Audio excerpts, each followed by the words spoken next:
أعزائي المشاهدين، أسعد الله مساءكم جميعا بكل خير، والسلام عليكم ورحمة الله وبركاته. نحييكم أطيب تحية مع هذه الحلقة من برنامج مع المشاهير. بسم الله الرحمن الرحيم. قال الله تعالى: وإذا قرئ القرآن فاستمعوا له وأنصتوا لعلكم ترحمون. صدق الله العظيم. أيها الإخوة، ضيفنا لهذه الحلقة واحد من أكبر المقرئين ومن أشهرهم، وهو فضيلة الأستاذ الشيخ عبد الباسط محمد عبد الصمد.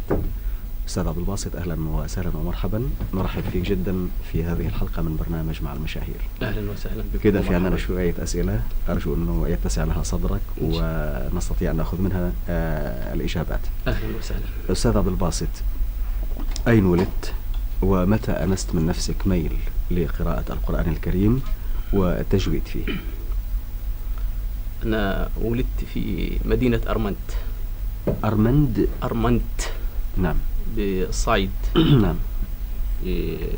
الجنوب، تبعد من القاهرة حوالي 700 كيلو متر. نعم. وبلدي هي. نعم. وحفظت القرآن فيها. نعم. وحفظت القرآن وأنا سني 10 سنين تقريبا. نعم. وكنت دائما وأبدا مغرم بسماع القرآن. نعم. وأحب القرآن. نعم. وكنت أتمنى على الله. نعم. وأدعوه دائما وأبدا أن أكون قارئا مشهورا. نعم. وقد حقق الله لي هذه الأمنية، فحفظت القرآن في بلدي أرمنت. نعم. محافظة قنا. وتعلمت علم القراءات بها بالصعيد برضو. ومكثت بها وقتا غير قصير، فكنت أدعى في حفلات إحياء أفراح وبعض المآتم وبعض المناسبات حجاج. نعم. وفي كل مناسبة أدعى في حفلات القرآن. نعم. فكنت أرى تشجيع من الناس. نعم. وكان صوتي زي ما بيقولوا إنه كان صوتي حلو. نعم. فمكثت مدة تقريبا يعني غير قصيرة في تلاوة القرآن وفي سفري في البلاد المجاورة لبلدي، وأنا أتجول في إحياء الحفلات. نعم. وتعلمت علم القراءات وأنا سني 14 سنة تقريبا. نعم. وتمكنت من علم القراءات. نعم. وهي القراءات السبعة. نعم. وفي سنة 50 نعم. جئت في زيارة للقاهرة، وكان في مولد السيدة زينب رضي الله عنها. نعم. فكان يحيى بالقرآن في داخل المسجد. نعم. فالتقوا بها بعض الناس الذين يعرفونني وطلبوا مني أن أقرأ ما تيسر من القرآن في هذه المناسبة الطيبة. نعم. فرحبت بهذه الفكرة على أساس أن أقرأ لمدة 10 دقائق أو ربع ساعة. وفعلا أجبت الرغبة وقرأت ال10 دقائق استمرت ساعتين. نعم. فكان المسجد مكتظ بالمستمعين، وكان ميدان السيدة زينب برضو يستمع إلى القرآن. فالناس بقى يعني يقولوا القارئ ده منين؟ نعم. وتساءلوا. وأخذت الليلة وتعرفوا علي بعض الناس وطلبوا مني أن أحيي ليلة أخرى في المسجد برضو. أيوة. وأحييت عدة ليالي في مسجد السيدة زينب لأن المولد يمكث 15 يوم. نعم. وبعدين طلبوا مني، كان بعض المسؤولين موجودين في الاحتفالات دي. نعم. فطلبوا مني أن أتقدم للإذاعة. مسؤولين من الإذاعة أو من مسؤولين بشكل الإذاعة؟ عام؟ لا، يعني فيهم من الإذاعة وفيهم بحاجة عامة. نعم. فأنا طبعا استبعدت الإذاعة وقلت أنا راجل مشهور في بلدنا وإيه اللي يجيبني مصر؟ وإحنا تقاليدنا وطباعنا وبتاع، يعني ما تعيشناش في مصر وما نعرفش النظام فيها إيه. فكنت متردد إني أنا أتقدم للإذاعة أو أرجع إلى بلدي. أيوة. وفعلا برضو في مرة أخرى جيت تاني بعد 3-4 شهور وتقدمت للإذاعة ونجحت. نعم. وقرأت بالإذاعة، لكن كنت متردد في الإقامة بالقاهرة أو بالصعيد. وأخيرا استخرت الله. نعم. وبقيت في القاهرة من سنة 50 إلى يومنا هذا. نعم. فدعيت بقى في بلاد أخرى كثيرة، وتجولت في البلاد الإسلامية والبلاد الأوروبية وجميع بلاد العالم تقريبا زرتها. في دعوات خاصة وفي إحياء حفلات وفي أيوة. طيب شيخ عبد الباسط، أنت ذكرت بعض التواريخ، ولكن هل بالإمكان أن نمر كده مرور الكرام على تاريخ الميلاد؟ أنا ولا لا تريد ذلك؟ لا معلش وماله. أنا من مواليد سنة 1927 كده بالضبط يعني. نعم 1927. نعم. فبحسبة تشوف لا لا فبحسبة بسيطة يعني نقدر نقول عمر سيادتك كم؟ مش عارف 43 44 حاجة زي كده. لسه شباب يعني في عز الشباب إن شاء الله. طيب أستاذ عبد الباسط، قلت في أثناء الإجابة الأولى بأن هناك 7 من القراءات. نعم. من الممكن أن يا ترى نأخذ فكرة عن هذه القراءات ال7، وإذا كان بالإمكان أيضا أمثلة عليها بصوتكم؟ ما فيش مانع. هي القراءات ال7 القراء ال7 يعني. نعم. اللي هم متواترين من أيام الرسول. نعم. نافع المدني. نافع المدني. وابن كثير المكي. نعم. وأبو عمرو البصري. نعم. وابن عامر الشامي. نعم. وعاصم وحمزة والكسائي من الكوفة. نعم. فكل القراء دول ال7 روين عنهم كل قارئ روين عنه 2. أيوة. فنافع المدني ده راوي عنه قالون وورش. نعم. وابن كثير المكي راوين عنه 2 البزي وقنبل. نعم. نعم. وأبو عمرو البصري روين عنه 2 نعم. الدوري والسوسي. وابن عامر الشامي روين عنه 2 هشام وابن ذكوان. أيوة. وعاصم روين عنه 2 شعبة وحفص. أيوة. وحمزة روين عنه 2 خلف وخلاد. والكسائي روين عنه 2 أبو الحارث وحفص الدوري. أيوة. فالرواه دول ليهم يعني قراءات متعددة ومختلفة. أيوة. تختلف، وفي بعض القراء يعني يتفقوا في بعض الرواية. أيوة. مثلا زي المد المنفصل يا أيها الذين آمنوا. نعم. فيه اللي مد 2 حركات. أيوة. وفيه اللي مد 4 حركات. وفيه اللي مد 6 حركات. نقدر ناخذ مثل كده ولو تكرمت؟ مثلا يعني زي قراءة قالون. نعم. يعني عاوزها على طول ولا بالتجويد؟ بالتجويد لو تكرمت.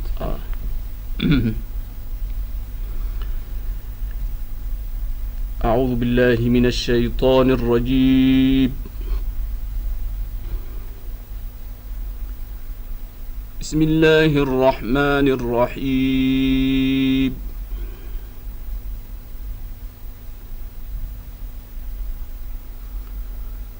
والضحى والليل إذا سجى ما ودعك ربك وما قلى وللآخرة خير لك من الأولى ولسوف يعطيك ربك فترضى.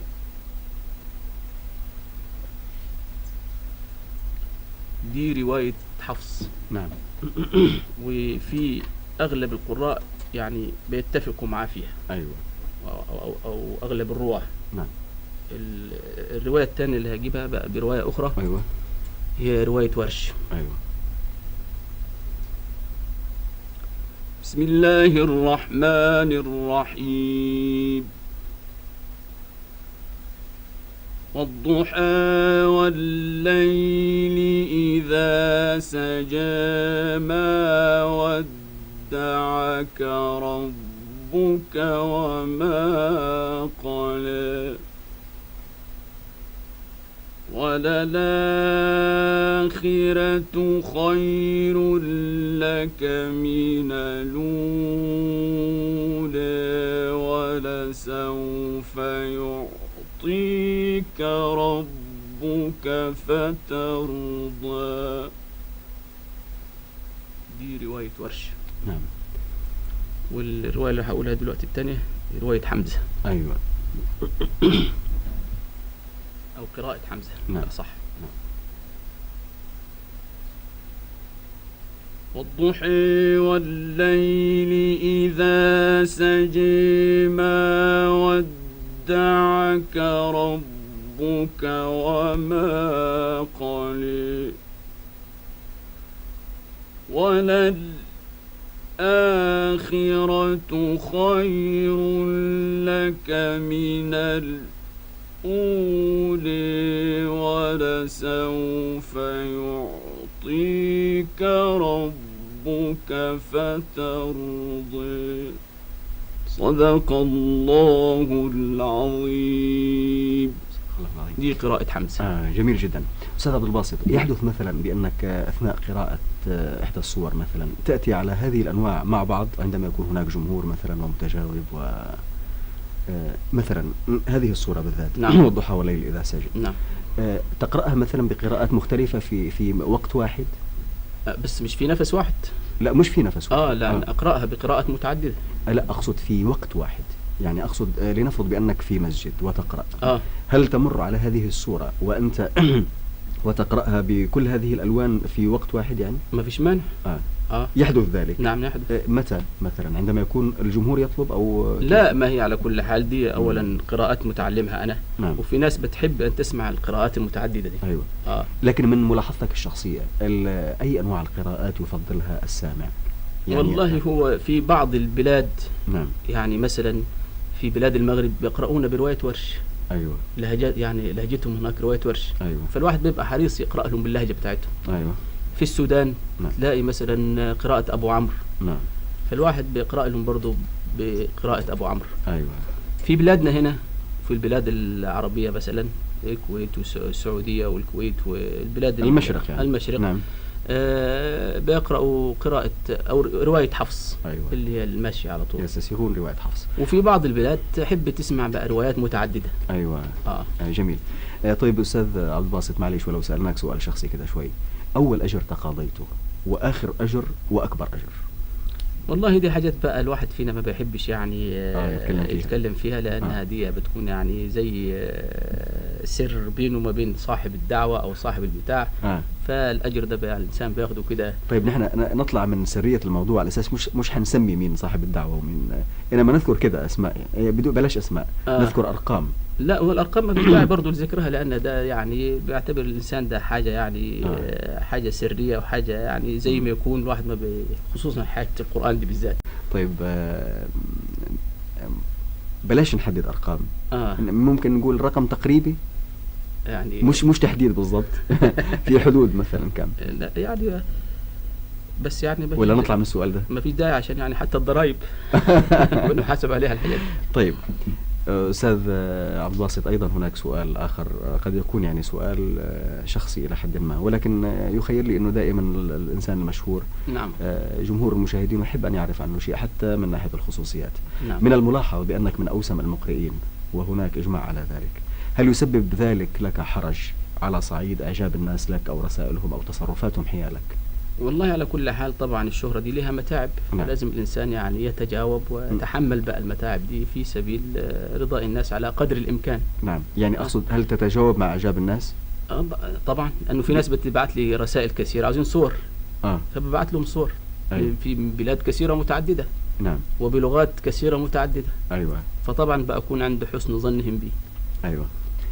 طيب أستاذ عبد الباسط، لا شك بأن القرآن الكريم كتاب الله المنزل كله جليل وعظيم. نعم. ولكن هل هناك سور معينة تتجاوب معها أنت ويتجاوب معها الجمهور على صعيد القراءة؟ على صعيد القراءة والله في الحفلات العامة. نعم. يعني الواحد يفضل يقرأ في السور اللي بتبقى مفهومة للناس. أيوة. مثلا زي سورة يوسف. أيوة. سورة القصص، سورة مريم، سورة الرحمن. نعم. بتبقى يعني زي الناس فهماها. أيوة. أكثر مشروحة يعني أكثر. وفي الحفلات طبعا اللي فيها طبقات متعلمة وراقية بيقرأ الواحد زي ما يشاء لأنه طبعا فاهمين. نعم. يعني الانطباع الأول الناس ميالة إلى السور اللي فيها سرد قصصي مثلا. قصص في القرآن الناس فهماها. أيوة. مع طبعا جمال الصوت والبتاع، الناس بتصغى وبتفهم معاني القراءة. أيوة. طيب أستاذ عبد الباسط، مما لا شك فيه. نعم. بأن القارئ الجيد يعتمد على سعة الصدر نعم. ما أقصد من الناحية المعنوية، ولكن أقصد من الناحية الصحية الفيزيولوجية. نعم. على سعة الصدر وعلى النفس الطويل، كيف تفعل لتحافظ على النفس الطويل حتى مع مرور السنين والأيام؟ والله دي بقى حاجات الإنسان طبعا مش ضامنها، إنما الحمد لله ما زلت يعني محتفظ. أيوة. بصوتي وبالآيات اللي متعود أقرأها وأوقف في المكان اللي أقف فيه، ما زلت يعني محتفظ به. نعم. وده من فضل الله علي. نعم الحمد لله. وأنا تعودت من الصغر طبعا، وحتى الآن مشهور أنا بطول النفس. نعم هذا صحيح، يعني ده منا من الله. ما في شك. أنا أذكر أني سمعت لك من حوالي 10 سنوات سورة الفاتحة تقرأها على نفس واحد. هل ما زال بالإمكان ذلك ولا لا؟ طبعا ما زال. يعني تستطيع أن تقرأ سورة الفاتحة في نفس واحد إن شاء الله. حتى يعني نستطيع أن نأخذ مثل في هذا البرنامج بالذات؟ والله طبعا هي القراءات لما تكون بنفس طويل بتكون أيوة. تسبقها قراءة طويلة. يعني نوع من التهيئة، ساعة أو 3/4 ساعة، حتى يكون واحد خد رئتين. أيوة. خدت بقى قوتها والواحد بيتمكن يندفع بقى. أيوة. ويتصرف في صوته. أيوة. إنما من البداية ما يقدرش يقرأ، الواحد لازم يمهد تدريج كأنه خط السلم. أيوة بالضبط. طيب أستاذ عبد الباسط، بتحب تقرأ أكثر فين؟ في الإذاعة أو في التلفزيون أو مثلا في مكان عام يكون فيه ناس مستمعين ويتجاوبوا معك؟ والله هي طبعا أنا أفضل في الحفلات العامة. نعم. وخصوصا لو كانت الإذاعة. يعني أنا بفضل قراءة الإذاعة، يعني مع الاعتذار بالتلفزيون. بتقول لنا كده في وجهنا يعني؟ لا العفو، يعني أنا يسعدني ويشرفني أقرأ. بس طبعا التلفزيون بتبقى فيه متاعب. لابد لذلك أسباب طبعا النور يعني الاستعداد بيبقى فيه يعني تكليف شوية. إنما الإذاعة بيبقى فيه تكليف من ناحية إيه مثلا؟ من ناحية طبعا الواحد بيبقى لابس وعرقان والأنوار بتبقى متكدسة عليه. فتبقى فيها شيء من التعب شوية. أيوة. إنما الإذاعة فيها حرية. أيوة. وخصوصا لو كانت الإذاعة مثلا خارجية كمان خلاف الاستوديو يعني. أيوة. بتبقى أفضل.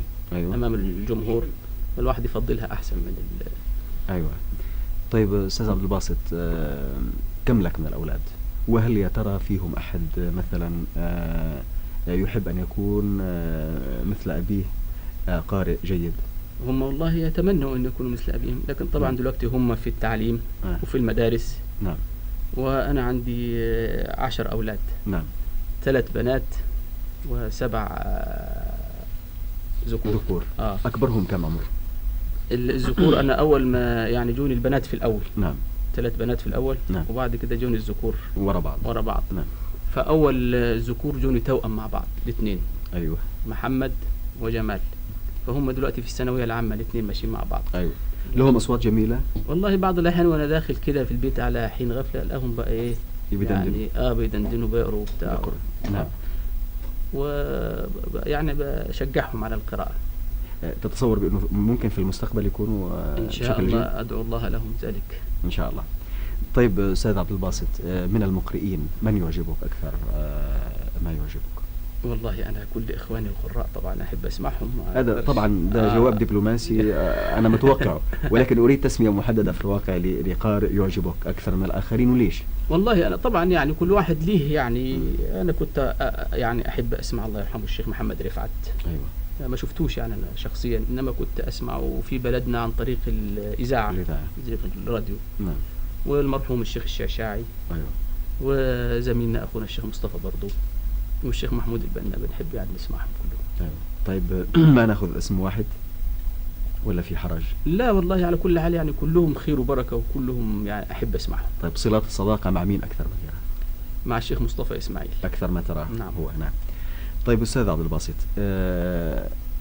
أنا أعرف بأنك زرت الأراضي المقدسة. نعم. ولكن السؤال الآن، كم مرة زرت الأراضي المقدسة والأماكن اللي قرأت فيها هناك؟ والله أنا زرت الأماكن المقدسة في موسم الحج الماضي هذا ولا؟ لا يعني أنا ليا 2 سنين ما رحتش، السنة دي والسنة اللي قبلها. نعم. إنما قبل كده 3 سنين أو 4 سنين ورا بعض. أيوة. متواليين. وبعدين رحت سنة 51 و61. أيوة. أول ما جيت مصر جديد يعني كانت أول حاجة قلت أعملها أبدأ بها أن أحج بيت الله الحرام. نعم. فقرأت في الحرم المكي والحرم المدني. نعم. وكل ما أطلع في الحج أو ربنا يوفقني لزيارة هذه الأماكن المقدسة بوفق طبعا وأقرأ في الحرم المكي والحرم المدني. نعم. وزرت الأماكن المقدسة برضو في غير مناسبة الحج في رمضان. في العشر الأخيرة من رمضان. ومرة زرتها كنت مرافقا للمرحوم الله يرحمه ورحمة الله عليه المغفور له الملك محمد الخامس. نعم. كان بيزور الأراضي المقدسة وكان في مصر، فطلب مني أن أرافقه في هذه الرحلة، فساعدت بالرحلة دي واكتسبنا برضو نعم. زيارة الأراضي المقدسة. أيوة. طيب كيف كانت مشاعرك هناك وأنت يعني كيف تكون مشاعرك وأنت في الأراضي المقدسة وتقرأ؟ والله لابد بأنها تختلف عن أنا طبعا الأخرى. يعني أنا لما بقرأ في الحرم المكي أو الحرم المدني ببقى يعني متغير عن القراءة الثانية. بيبقى فيه تجلي أو فيه يعني حاجة ثانية، واحد بيشعر بتوفيق غريب. أيوة. حتى إني مرة كنت بقرأ في الروضة. نعم. وكان الملك محمد الخامس رحمة الله عليه موجود. نعم. فبقى كنت على ما أذكر قرأت سورة المزمل. نعم. وبعد ما خلصت من القراءة جاني مدير التشريفات الملكية وبيقول لي جلالة الملك يطلب منك الإقامة في المغرب، إقامة دائمة. نعم. قلت له كل حال ده شرف كبير لي نعم. يعني واحترام كبير لي، لأن بس حاجة ما أملكهاش دي أنا. أيوة. يعني طبعا فكان يعني الواحد قراءة في الحقيقة في الحرم المكي أو الحرم المدني الواحد بيتغير تغيير كلي وجزئي، لأنه بيبقى إيه في روضة من رياض الجنة. ما في شك. طيب أستاذ عبد الباسط، كونك مقرئ هل هذا هو العمل الرئيسي والأساسي والوحيد لك ولا هناك عمل آخر؟ لا أبدا، هو عمل الأساسي قراءة القرآن. نعم. طيب أستاذ عبد الباسط، تجري كما أسمع مسابقات سنوية في ماليزيا لقراءة القرآن الكريم. هل اشتركت فيها في إحدى المرات أم لم تشترك؟ نعم اشتركت فيها مرة واحدة، طلبوا مني كذا مرة أنا ولكن رحت مرة واحدة. نعم. لأنه الجو هناك والبتاع، فحضرت المسابقة دي مرة وكان فيها بيحضر فيها طبعا بيبقى احتفال رسمي. أيوة. وبيحضر فيه جلالة الملك وبيحضر فيه رئيس الوزراء والوزراء كلهم. نعم. والسنة اللي كنت فيها على ما أذكر كان المرحوم الشيخ سرور الصبان رحمة الله عليه. رحمة الله عليه. نعم. وفضيلة الشيخ عبد الله خياط. نعم. اللي هو إمام المقرئ. نعم. مقرئ. وحضرنا المسابقة دي وكانت مسابقة يعني عظيمة جدا، وبتقدم الهدايا للفائزين فيها بتقدم بها جلالة الملك، وتبقى يعني حاجة عظيمة لأنه هناك القراء بيقرأوا القرآن صحيح. أيوة. وبأحكام وبأصوات جميلة، رغم أنهم لا يتقنون اللغة العربية. مع الأسف ما يعرفوش يتكلموا لغة عربية أبدا. هذا يدل على العاطفة القوية تجاه الإسلام ويعني تعلقهم بالإسلام. نعم. الشديد. نعم. ومن وقت لآخر بيجوا منهم طبعا برضو قراء بيجوا يزوروا برضو البلاد العربية. أيوة. سواء قارئ أو قارئة. يعني أيوة. هناك عندهم برضو بنات شابات بيبقى يحفظوا القرآن وصوتهم جميل. نعم. وعلى ما أذكر إن هي اللي كانت الفائزة الأولى كانت يعني شابة. نعم. طيب أستاذ عبد الباسط، السؤال الأخير تقريبا. نعم. لك أمنيات عامة أو خاصة على الصعيد الشخصي أو العام بالإمكان أن تقولها مثلا؟ والله أنا أتمنى التوفيق للبلاد العربية. نعم. وأمنيتي هي أن أقرأ في المسجد الأقصى. نعم. وأن يزول الكابوس الموجود حاليا ويفرج عنا هذه الغمة. نعم. وهي إسرائيل. نعم. وأن يوحد كلمة العرب والمسلمين. أيوة إن شاء الله. إن شاء الله. طيب أستاذ عبد الباسط، في الواقع يعني في نهاية هذا الحديث الجمهور المشاهدين لابد ينتظر مني أن أسألك لو تكرمت بأن الدقائق المتبقية من هذا الحديث نسمع فيها إلى شيء من التلاوة الكريمة. على كل حال ده يسعدني ويشرفني، وأنا أشكركم وأشكر البرنامج اللي أتاح لنا هذه الفرصة. الله يخليك.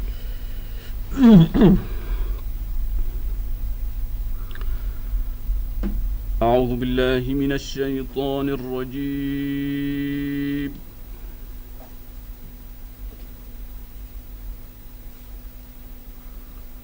بسم الله الرحمن الرحيم.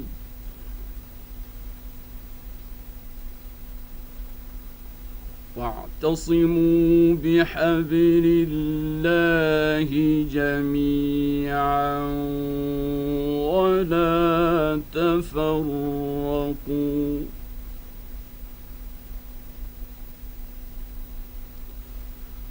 واذكروا نعمة الله عليكم إذ كنتم أعداء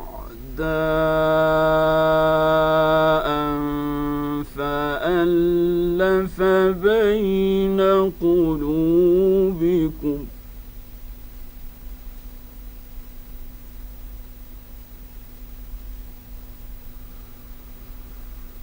إذ كنتم كنتم أعداء فألف بين قلوبكم فأصبحتم بنعمته إخوانا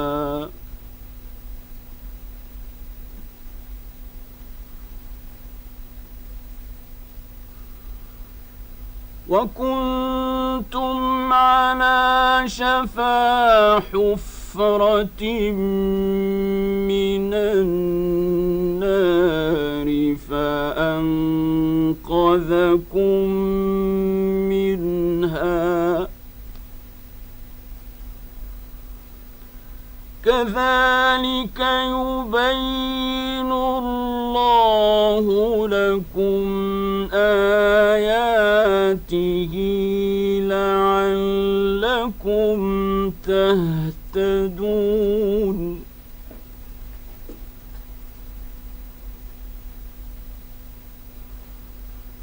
ولتكن منكم أمة يدعون إلى الخير ويأمرون بالمعروف وينهون عن المنكر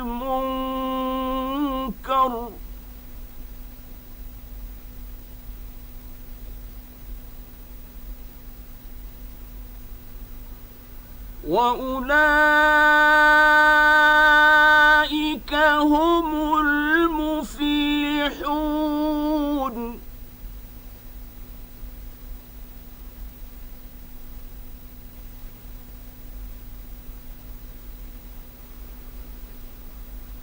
ولتكن منكم أمة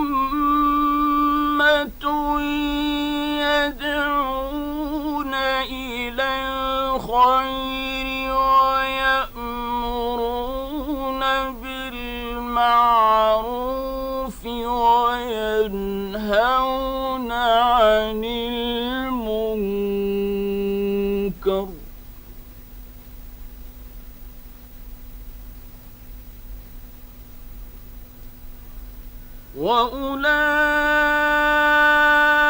وأولئك هم المفلحون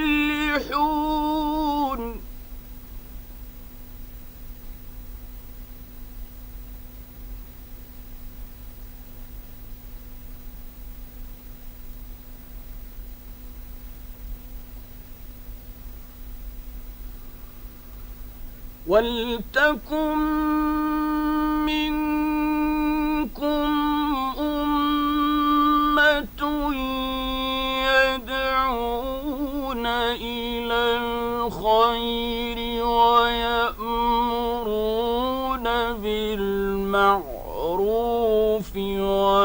وينهون عن المنكر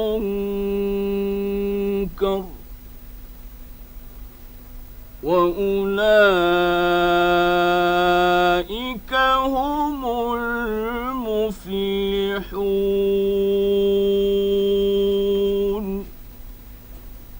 صدق الله العظيم. صدق الله العظيم. شكرا جزيلا شيخ عبد الباسط، وأشكرك على تفضلك بالإجابة على أسئلة هذا البرنامج، وأرجو أن نلتقي مرة أخرى إن شاء الله في أوقات قريبة.